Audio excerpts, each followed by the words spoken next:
Hey guys, మనకి ఈ సీజన్లో దొరికే కరపండలంతో బోబాటి ఎలా చేయాలో చెప్తాను. ఫస్ట్ ఈ వీడియోలో నేను టాపియోకా ఫ్లోర్ ఎలా చేయాలో చెప్తాను. సో కరపండలం ఇలాగా కట్ చేసుకుని హాఫ్ కింద కట్ చేసుకుంటే పీల్ చాలా ఈజీగా వచ్చేస్తుంది.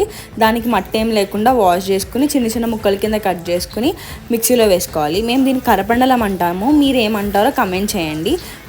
సో స్మూత్గా పేస్ట్ చేసుకుని దాన్ని ఒక క్లాత్లో వేసి స్ట్రెయిన్ చేసుకోవాలి. ఇదే ప్రాసెస్ 2 to 3 times చేశాక ఆ వచ్చిన వాటర్ని పక్కన ఒక 1 hour పాటు పక్కన పెడితే మనకి లాస్ట్లో ఇలా స్టార్చ్ ఫామ్ అవుతుంది అనమాట.